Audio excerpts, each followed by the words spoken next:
O entregador de pizzas entra numa agência bancária carregando um bilhete. E ele entrega esse bilhete à atendente anunciando um assalto e pede agilidade para ela, porque no seu pescoço ele carrega uma bomba que pode explodir a qualquer momento. Assim que esse bizarro assaltante sai de dentro da agência bancária, ele é cercado pelos policiais e durante esse cerco a bomba explode. Ao averiguar o seu carro, os policiais encontram uma série de bilhetes que revelam uma complexa trama digna de um filme de Hollywood. Eu sou Alexandre Everton, seja bem-vindo de volta aqui ao canal do Serialcast, porque eu quero contar para vocês a história do Brian Douglas Wells.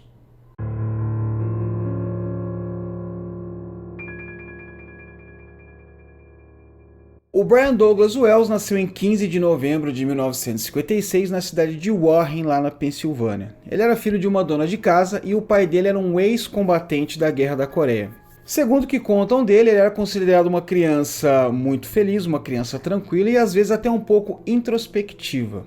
Aos 16 anos, ele decidiu largar a escola para começar a trabalhar como mecânico. Já haviam 10 anos que o Brian trabalhava na Mamma Mia Pizzas, uma pizzaria onde todos os outros funcionários sempre diziam que ele era um cara muito prestativo, era um funcionário que estava sempre ajudando todo mundo, e a única vez que ele faltou nesse trabalho foi no dia que o gato dele morreu.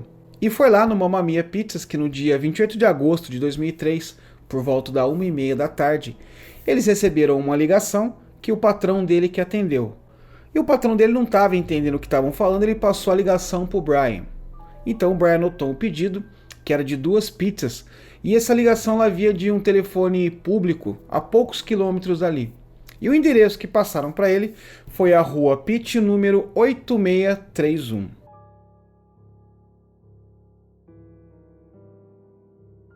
Quando ele chegou no local da entrega, ele percebeu que se tratava do final de uma estrada de terra, e era um lugar um pouco estranho. Era, na verdade, uma torre de transmissão de uma das afiliadas da CBS lá na Pensilvânia. E por volta das 14h28 dessa mesma tarde, as câmeras do circuito interno do banco PNC registraram o Brian entrando dentro do banco e ele estava vestindo uma camiseta branca com um colar em volta do seu pescoço. Por baixo dessa camiseta branca tinha um certo volume que não dava para perceber o que era. E ele carregava também uma bengala, que na verdade era uma espécie de uma espingarda adaptada.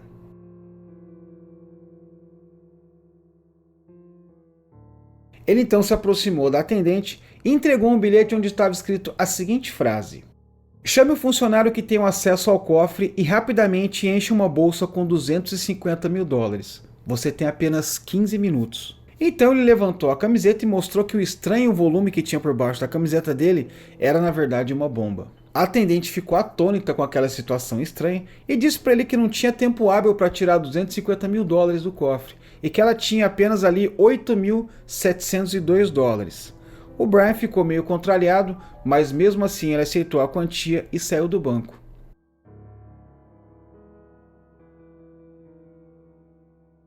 E assim que ele saiu do banco, a polícia foi acionada. O Brian foi avistado pela polícia e logo se rendeu.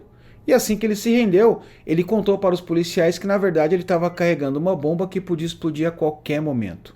Os policiais sentaram então ele fora do carro e ficaram em volta dele fazendo o cerco. E ele ficou desesperado, porque ele começou a ouvir uma série de sons que a bomba estava fazendo, alguns bips sonoros. Ele falou, cara, não vou ter mais tempo, essa bomba vai explodir e tal. E os policiais perguntando para ele como é que aquilo tinha acontecido, ele contou que ele havia sido pego por homens negros que haviam forçado ele a colocar aquele dispositivo e ir até o banco fazer o assalto. Então os policiais acionaram o esquadrão antibomba e assim que o esquadrão antibomba chegou, cerca de 2-3 minutos, a bomba explodiu.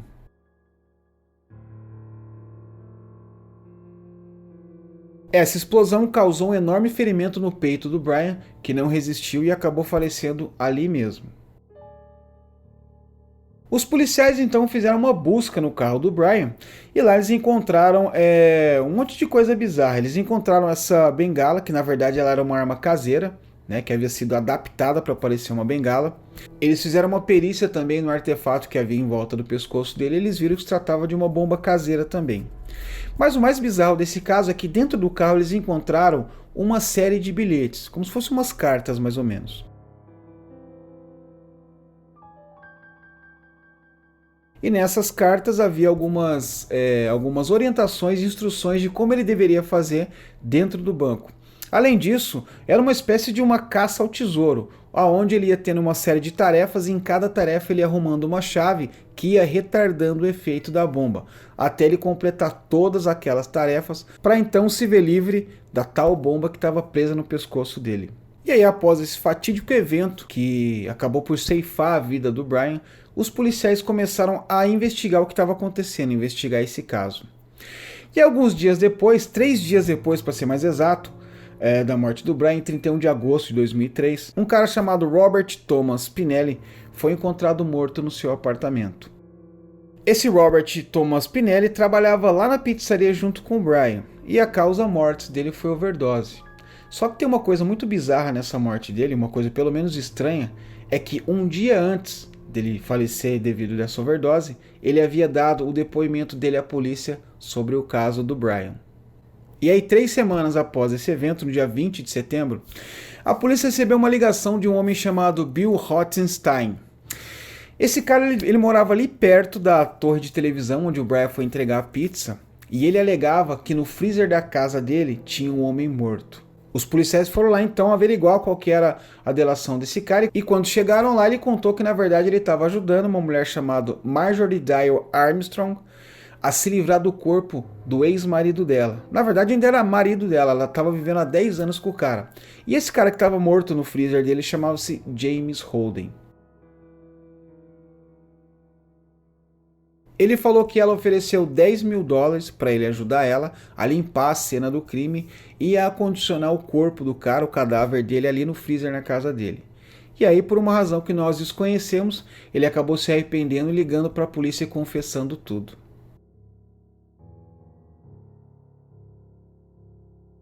A Marjorie foi então presa, mas foi só em 2005 que ela resolveu abrir a boca e contar toda a trama que envolvia a morte do Brian Wells. E ela só fez essa delação em troca da promessa da transferência dela para um presídio de segurança mínima, que ficava lá em Cambridge Springs. E aí, durante essas delações, que a Marjorie Armstrong contou um lado do Brian que poucas pessoas conheciam. Segundo ela, há cerca de 5 anos, o Brian vinha se relacionando com uma garota de programa chamada Jessica Hopsick. E geralmente o casal se encontrava em média de 2 vezes por mês na casa de um cara chamado Kenneth Barnes. Esse Kenneth Barnes era um traficante de drogas que também era amigo da Marjorie Armstrong. Inclusive, anos antes desse evento, eles haviam combinado a morte do pai dela. Ela estava arquitetando a morte do pai dela para receber a herança que a mãe dela havia deixado. E o Barnes foi lá e cobrou $120 mil para fazer o assassinato, né, como se fosse ali um assassino de aluguel.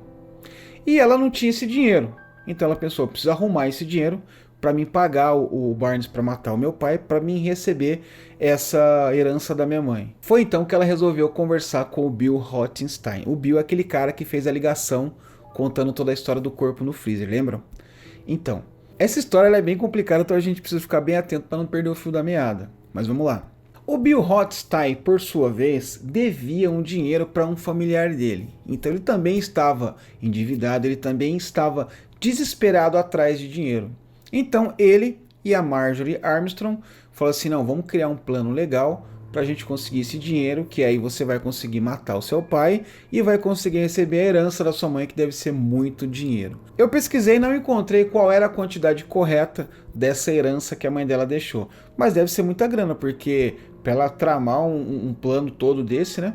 Então foi que o Bill Rothenstein teve a ideia de recrutar o Brian Wells para fazer esse plano. Só que eles chegaram nele e falaram para ele o seguinte, cara, a gente vai colocar esse lance em você aí, essa bomba, você vai lá no banco, mas fica tranquilo que a bomba é de mentira, ela não vai explodir.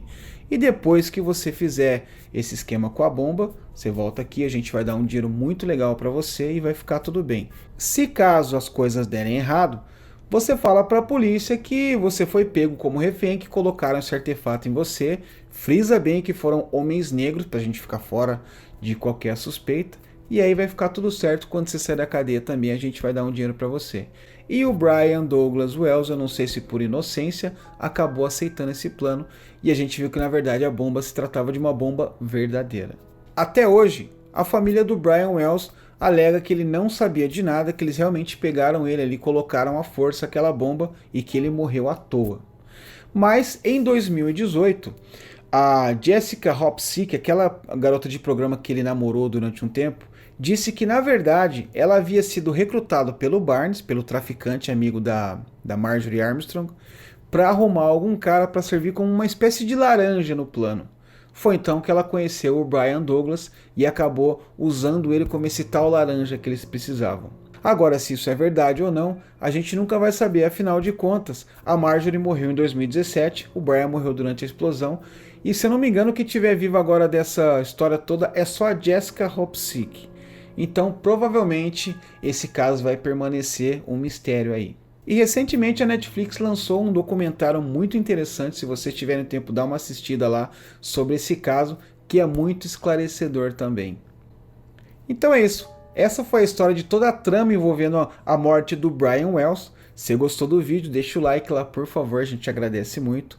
E caso você não seja inscrito no canal, se inscreva também para ajudar a gente, beleza? Eu vou ficando por aqui e espero você no próximo vídeo de Serialcast.